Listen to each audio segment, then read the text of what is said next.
Karoline challenges AOC and Congress forces algorithm transparency bill. The email came at 7:14 a.m.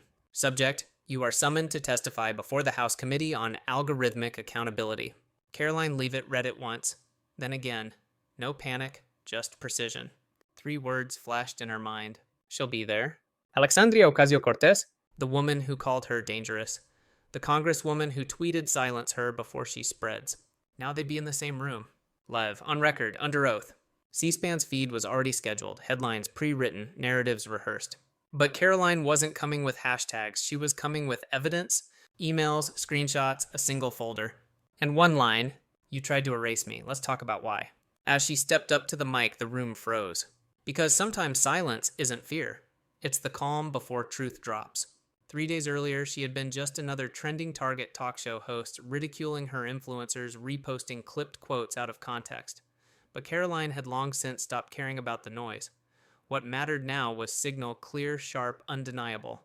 When Ben, her longtime aide, barged into her apartment with the email printout, her coffee was still warm. "You're the headliner," he said breathlessly. She glanced over it. "They think I'm going to flinch." "No," Ben replied. "They think they can use you as an example. A warning shot to every dissenter." She smiled faintly. "Then they've picked the wrong volunteer." The moment news of her summons hit social media, the reaction was immediate. Liberal commentators called her inclusion irresponsible. Some claimed she was dangerous, others said giving her a platform legitimized misinformation. But she didn't respond. Instead, Karoline opened her old campaign archive. She scrolled through emails, pulled receipts, highlighted quotes, bookmarked contradictions. Everything was time-stamped, everything sourced, everything quiet. Preparation was never loud. By the time she arrived at the Rayburn building, she had in her possession more than just notes. She had evidence, tangible, traceable, and devastating. The day of the hearing, D.C. buzzed with an unusual tension. AOC had posted 3 tweets in the last 24 hours about algorithmic oppression and protecting voices from hate. One tweet didn't name Karoline, but included a photo of her on a stage circled in red. The caption, "Silencing isn't censorship when it protects democracy." Karoline's phone lit up. Ben showed her the tweet. "She's baiting you." "I don't bite," she said. "I document." In the waiting area behind the committee room, she checked her folder one last time. Emails showing internal pressure from political figures to downgrade opposing content. Screenshots of engagement throttling on conservative creators. Transcripts of past interviews where AOC took the opposite stance she held now. And right on top, her printed copy of the Constitution. Not for dramatics, for grounding. Cameras clicked as she walked in. Murmurs followed. She wore no bold colors, no flashy pins, just a blazer, a leather folder, and a quiet calm that unsettled everyone watching. AOC was already seated at the committee dais. She didn't look up, but Karoline looked straight at her, not to provoke, to promise. The chairperson opened with procedural statements. Words like disinformation, extremist echo chambers, and online radicalization floated through the air like rehearsed smoke. Then the introductions began. Ms. Karoline Leavitt, former White House press aide, political commentator, and advocate for algorithmic transparency. She nodded politely, eyes focused. When her name echoed through the speakers, the camera cut to her. She leaned into the mic, adjusted the folder, and said, "Before I respond to any questions, I'd like to begin with a simple reading." She opened the folder. Page 1, a tweet. "Silence her before she spreads. Dr. Alexandria Ocasio-Cortez." The room stiffened. This was not a policy critique. This was not a rebuttal. This was a sitting congresswoman advocating for the erasure of a citizen's voice, she said. Then she raised her eyes. "I'm not here today to trade opinions. I'm here to read the record and ask this body if this is acceptable behavior from a member of Congress, then what exactly are we protecting from harm?" Silence followed. Some shifted in their seats, others scribbled. The room wasn't ready. But Karoline was just getting started. She flipped to the next page, a time-stamped email. From policy.teamisocialmedia.com.teammail.house.gov. Subject: urgent moderation request. Leavitt video gaining traction. I submit this email not as an accusation, but as a concern. It shows that a government office made direct suggestions to a private platform to suppress a citizen's content without a warrant, without process, and certainly without debate, she said. The committee murmured. AOC looked up now. Karoline didn't stop. Next came charts. Engagement metrics of her video before and after the email. A sudden, unexplained drop of 82% within 36 hours. Some call it coincidence. I call it coordination. She let the evidence sit. Not rushed, not emotional, just real. That's when the chair broke in. Ms. Leavitt, we ask that you keep personal accusations directed to the record. Karoline smiled. I've done exactly that. She then read from a transcript of a town hall where AOC once said, "Free speech protects even the speech we hate." That was then, this is now. The contrast was clear, the silence louder. The room hadn't moved. It wasn't shock. It was calculation. The kind that passes silently between committee members, aides whispering behind notepads, camera angles shifting subtly to protect or expose. Karoline sat with her folder still open. No dramatics, no sighs, just page after page of procedural facts paired with undeniable timing. The ranking member leaned forward. Ms. Leavitt, can you clarify how you obtained these internal communications? Karoline nodded. Legally. Via FOIA requests and from whistleblowers at 3 separate companies. Some of the names you'll recognize. Some you'll have to subpoena. No denial, no objections. Just a line of questioning that shifted from posturing to protocol. The screen behind her flickered to life. A staffer was instructed to display the next slide an email thread showing a flagged list of conservative influencers, Karoline's name among them annotated with disengage algorithmically reduce suggestibility. Suggestibility, Karoline echoed. That's not a safety term. That's marketing psychology. It means you think certain minds are too fragile to hear me speak. A gasp from the back row. Press hands scribbled faster. Yeah, Representative Thompson, a moderate Democrat, interrupted gently. Are you implying elected officials curated this list? Karoline turned to face him. I'm not implying. I'm submitting the list with names, timestamps, and metadata showing staff interactions. She passed copies down the row. Meanwhile, AOC scrolled through her tablet. Unreadable, unflinching, but very clearly listening now. Ben, seated behind Karoline, leaned in. Want to go to the recordings? She nodded slightly. Next exhibit, she said, and gestured to the sound tech. An audio clip played. Voice 1. If we mute her reach before midterms, we won't need to issue takedowns. The algorithm's smarter now. Voice 2, and the Congresswoman's fine with that voice 1, she signed off. We've got it in writing. The clip ended, room silent, then a single cough. The chair adjusted his mic. We'll need to review the authenticity of that recording. Karoline agreed. Please do. We've submitted original files, chain of custody logs, and device IDs to the committee. There was no pushback. Instead, the questioning grew quieter, more cautious. Each member suddenly aware the cameras were rolling and every word could be the next headline. AOC finally spoke. Ms. Leavitt, she began, do you believe that social platforms should have no right to moderate hate speech or misinformation? No, Karoline replied calmly. But I believe elected officials should not privately influence moderation standards to target political opponents, especially while publicly claiming otherwise. She held up a quote from AOC 2 years prior, transparency is the currency of democracy. Karoline paused. I agree. A murmur of recognition rippled through the crowd. The quote had been viral once. Ben watched the hashtag transparency cuts. Both ways began to trend. Outside the building, protests had already begun forming. 2 group signs lifted high. One read, protect speech, not spin. The other, stop. Platform poison. Inside, Karoline continued.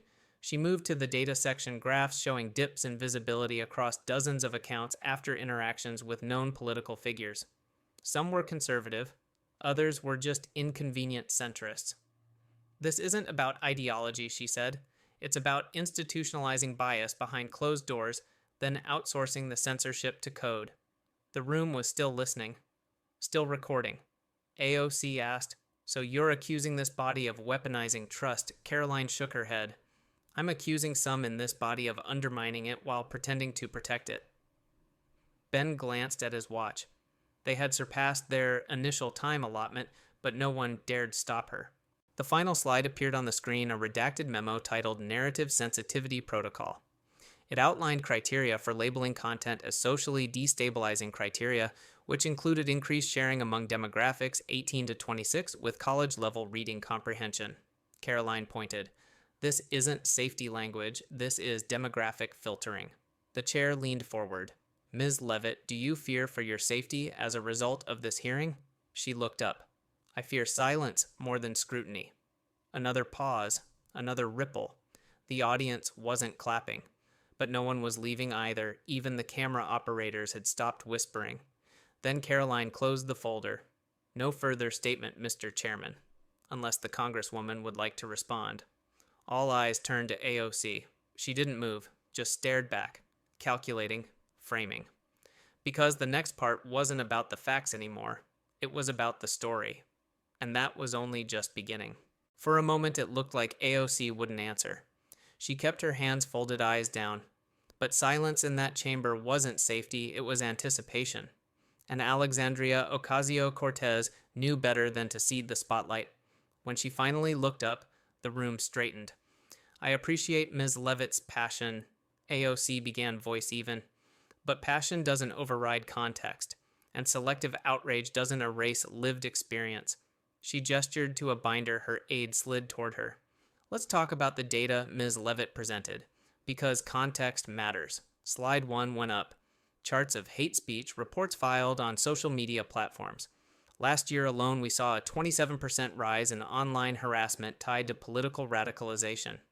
These platforms didn't just moderate, they responded to real rising threats. To say otherwise is not transparency. It's negligence. Karoline watched without flinching. AOC continued. You read one tweet of mine, but didn't mention the death threats that followed. The doxing. The 3-hour lockdown my staff endured. The chair leaned in. Congresswoman, we ask that responses remain focused on platform conduct, not personal safety. AOC nodded. Understood, but it's all connected. The line between content and consequence has disappeared. And what we don't regulate, we amplify. She turned directly to Karoline.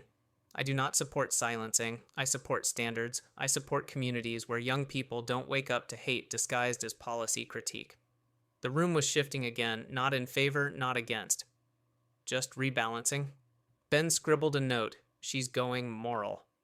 Don't take the bait. Karoline whispered back, I won't. Then came the pivot. AOC said, let's be honest. We all use the algorithm. We all chase engagement. But some of us do it with values. Karoline raised a brow.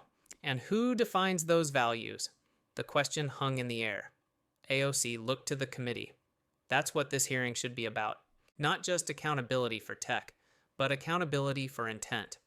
If we're honest, we've all benefited from amplification. What we need is a standard everyone can see. Another shift. She wasn't just defending herself anymore, she was pitching policy. A few members nodded. Others checked their talking points. Outside, cable news had broken into split-screen coverage.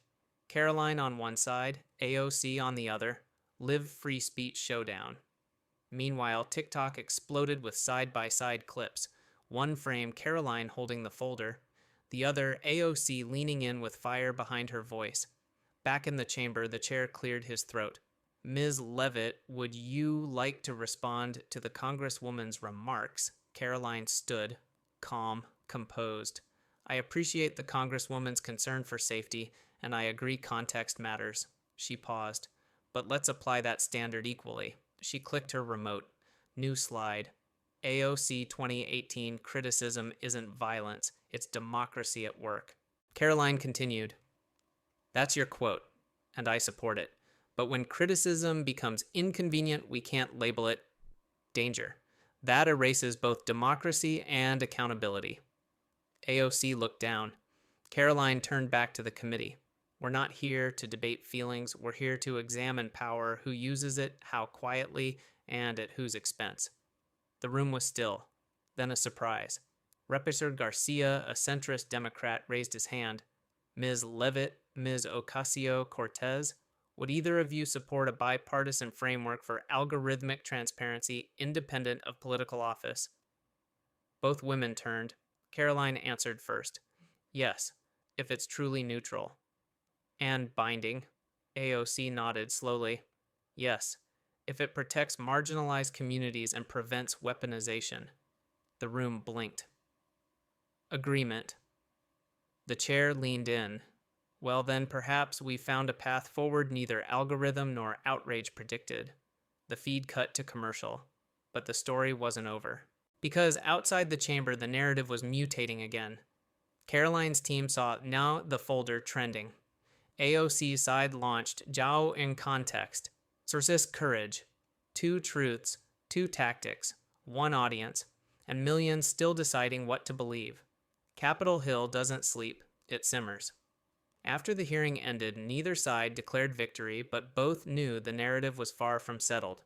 That night, newsrooms worked overtime.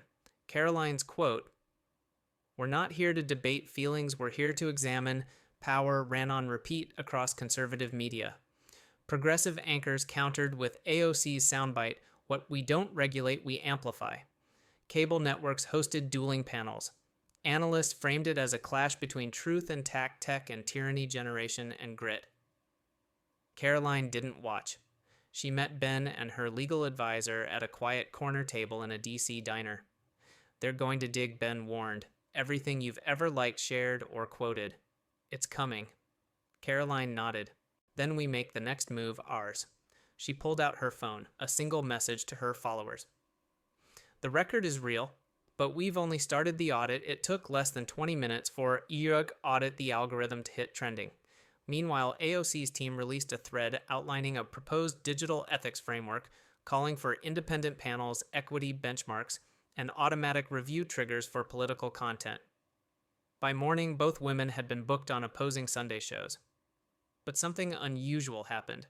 A journalist at the Federal Ledger, a moderate outlet, published a balanced recap titled "Two Women, One Fight, Zero Filters." It gained traction across ideological lines. In it, the author wrote, "It wasn't just a fight about speech. It was a fight about who gets to shape the digital bloodstream of democracy." That quote struck a chord. Universities picked it up. Media literacy groups reposted. #JoshJar Digital Bloodstream trended for nearly 12 hours. AOC and Karoline were suddenly not just rivals, they were reference points in a bigger conversation. At the White House, advisors debated whether to propose a bipartisan task force or avoid the issue entirely. The press secretary was evasive. Back on the Hill, the chair of the committee sent a confidential email to both teams. "This isn't over. We're considering a second round." Karoline read it with calm. Ben, though, paced. "They're hoping you slip. They want emotion now. If you go on air and lose composure, they win." Karoline replied, "Then we keep it tight. Policy precedent and proof." The next day, her segment aired live. No teleprompter, just her. She faced the camera. "This isn't about platforms, it's about principles. If influence can be hidden behind code and questions are labeled dangerous, then democracy has a blind spot. And I'm shining a light on it." Viewers flooded the station's inbox. Some praised, some protested, but none tuned out. Later, a leak from inside a major tech firm revealed internal moderation tags labeled sensitive, conservative, and volatile progressive. The fire reignited. AOC responded first. If bias exists in moderation, it must be exposed, no matter which side it leans. Karoline posted simply, "Balance begins when bias ends." The next 48 hours were a storm. Public petitions emerged, one calling for a congressional tech audit, another demanding transparency dashboards on social platforms. Think tanks weighed in. Editorial boards published opposing manifestos. Young voters became unusually vocal, with college campuses live streaming debates under banners like "Whose algorithm is it?" Anyway, one major university even hosted a joint virtual town hall inviting representatives from both camps. Neither Karoline nor AOC showed up, but proxies did, and the online turnout rivaled mid-tier presidential primaries. Meanwhile, 2 tech CEOs were subpoenaed. Congress wasn't done. The committee prepared a second hearing, The Architecture of Influence. The witness list leaked Karoline again, AOC again, plus data scientists, platform moderators, and a whistleblower known only as Arden. Ben looked up from the list. "They're going deeper this time, not just politics. Architecture, algorithms, behavioral cues." Karoline nodded. "Then it's not a skirmish anymore. It's structural." They began building timelines cross-referencing internal platform docs with election cycles, with spikes in moderation activity, with mass reports filed against specific demographics. She circled a date on the board. That's when the shift began. Not public, not announced. but it's where control started centralizing. The next day, Karoline received a plain envelope with no return address. Inside a printout of a moderation flowchart marked confidential, showing direct lines of communication between federal offices and platform policy teams. She passed it to legal. Authenticate it. Fast. Back in her office, she stood by the window watching protesters rally below. Some held signs, "Speech isn't violence," others, "Algorithms aren't neutral," but all were watching. The narrative had left the hearing room. Now it lived in every feed, and the screen was far from finished telling its story. The hearing was weeks away, but the air in Washington felt like it was already mid-trial. Leaks had become ritual. Sound bites sharpened daily. The networks ran countdown clocks. But in a quiet, off-grid cabin in Maryland, someone was preparing to break silence. Arden, the only name they used, was not a household figure. Not yet. They were a former data engineer at one of the country's largest social platforms, a builder of moderation tools, a designer of influence systems. And now a witness. Through encrypted channels, Arden's testimony reached both committees. Screenshots, commit logs, Slack messages, design documents. One image showed a flow diagram labeled Narrative Calibration Pipeline. It had 3 endpoints: amplify, delay, suppress. Beside each endpoint, adjustable sliders tagged with confidence threshold, tone match sensitivity factor. Ben read the files in stunned silence. "Is this real?" he asked. Karoline replied without looking up. "If it's fake, it's the most disciplined fiction I've ever seen." Their legal team launched verification protocols. Metadata matched, version histories aligned. The logs were real.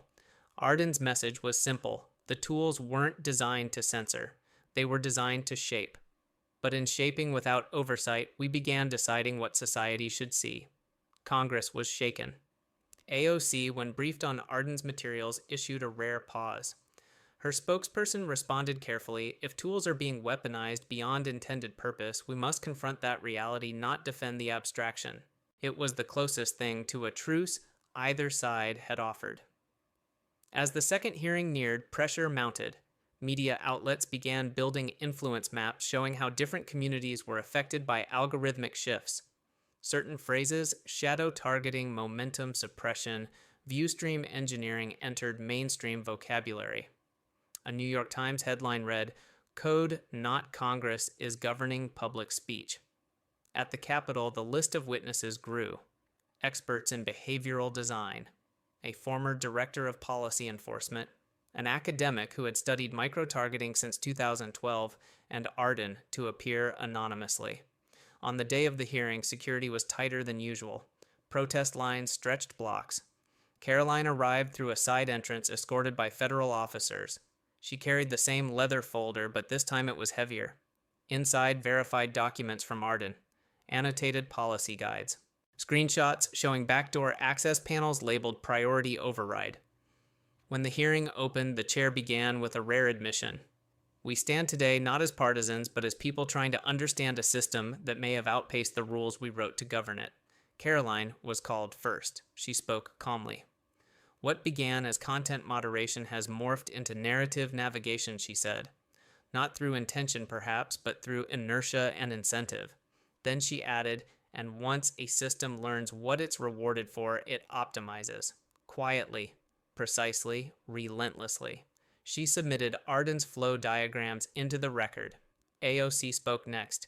"This isn't just a debate about bias, it's about feedback loops that reinforce inequality and visibility, or both.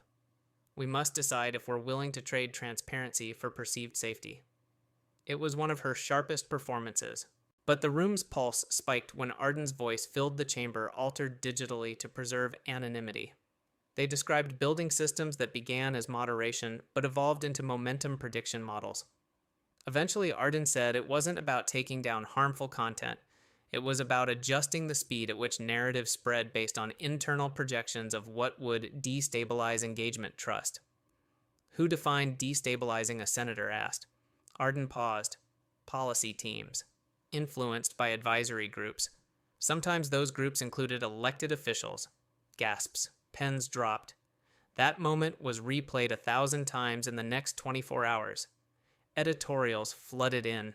One headline from The Atlantic read, "Invisible handshakes. when moderation becomes messaging. Ben watched it unfold from the green room. This is bigger than any campaign, he whispered. Karoline replied, it's not about winning. It's about waking people up. AOC released a follow-up statement.